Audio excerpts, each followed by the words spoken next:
Subscribe now and press the। Maharana Pratap जब राजकुमार थे, कंधार का एक व्यापारी आलम नाम का घोड़ा बेचने के लिए नगर लाया। घोड़े की विशेषताएं सुनकर प्रताप ने व्यापारी को बुलाया और घोड़े की परीक्षा करने के लिए आलम घोड़े को एक बड़े मैदान में खड़ा करके उसके खुरों को लोहे की किसी मजबूत वस्तु के साथ जमीन में गाड़ दिया। इसके बाद प्रताप घोड़े पर सवार हुए तथा चाबुक लगाकर एड़ लगाए।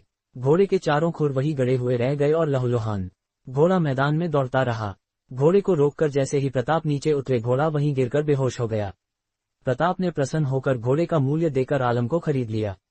बाद में महाराणा प्रताप ने घोड़े का नाम बदलकर चेतक रख दिया। स्वामी भक्त चेतक ने हल्दी घाटी के युद्ध में एक पैर कट जाने पर भी युद्ध के मैदान से महाराणा प्रताप को बचा कर ले गया और उसके बाद ही प्राण त्यागे।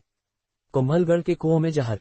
हल्दी घाटी युद्ध के बाद महाराणा प्रताप कुंभलगढ़ जाकर पुनः लड़ाई की तैयारी करने लगे थे, तब शाहबाज खान ने आकर कुंभलगढ़ दुर्ग को घेर लिया था और एक सामंत को रुपयों और जागीर का लालच देकर अपने पक्ष में करके उसने कुंभलगढ़ के बड़े कुएं के पानी में जहर मिलवा दिया।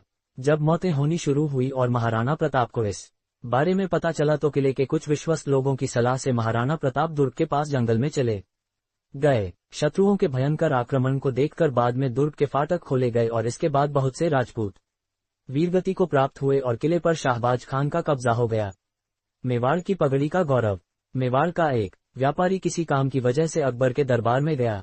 अकबर को सलाम करते समय उस व्यक्ति ने अपने सिर से पगड़ी उतारकर अपने हाथों में ली और फिर सलाम किया। इससे अकबर बड़ा अप्रसन्न हुआ और व्यापारी से पगड़ी उतारने का कारण पूछा तो व्यापारी ने कहा कि यह पगड़ी मेवाड़ के महाराणा प्रताप की दी हुई है, इस कारण ये झुक नहीं सकती। गादिया लोहारों द्वारा प्रतिज्ञा पालन। चित्तौड़गढ़ को जब तक शत्रुओं के शासन से मुक्त न करा लेंगे तब तक चित्तौड़गढ़ में प्रवेश नहीं करेंगे। इस प्रकार की प्रतिज्ञा प्रताप के साथ उनके कुछ सामंतों ने ली थी। इस प्रतिज्ञा को पूरी करने के लिए कुछ सामंतों ने बड़े पैमाने पर लोहे के शस्त्र बनाना आरंभ कर दिए थे। वह महाराणा प्रताप को शस्त्र देते रहे तथा महाराणा प्रताप के साथ घूमते भी थे और जहां भी विश्राम लेते थे वही शस्त्र बनाना आरंभ कर देते थे। प्रताप की मृत्यु के बाद भी उन्होंने शस्त्र बनाना नहीं छोड़ा, परंतु जब चित्तौड़गढ़ को जीतने की कोई आशा नहीं दिखी तो इन्होंने खेती के औजार बनाना आरंभ किया। महाराणा प्रताप द्वारा यजमानों को रोटी देना।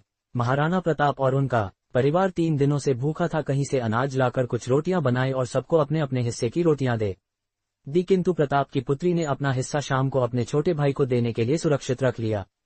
कुछ देर के बाद यजमान आए, किंतु महाराणा प्रताप के पास उन्हें देने व खिलाने के लिए कुछ भी नहीं था।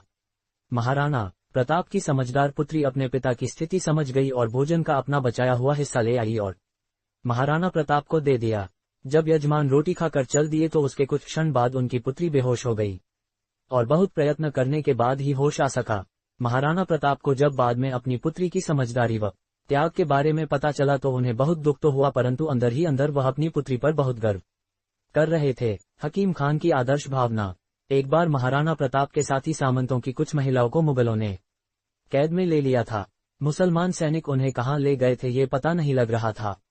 दूसरे दिन रात्रि को महाराणा प्रताप का सेनापति हकीम खान घोड़े पर बैठकर प्रताप के पास आया और बोला, मुझसे ये देखा नहीं जाता कि जब आपके सामंत मुसलमान शाहजादियां पकड़ लाए थे तो आपने उन्हें सम्मान वापस लौटाया था, किंतु आज आपके शत्रु आपकी बहन बेटियों की इज्जत लूटने पर उतारू है। इसके बाद हकीम खान ने महाराणा प्रताप से निवेदन किया कि आप मेरे साथ चलिए और उन्हें छुड़वाइए।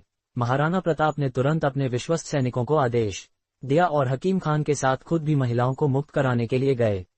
इसके बाद रात्रि में ही शत्रु पर आक्रमण करके महिलाओं को आजाद करवाया गया। महाराणा प्रताप हकीम खान की आदर्श भावना पर बहुत प्रसन्न हुए। महाराणा प्रताप और शक्ति सिंह का मिलन।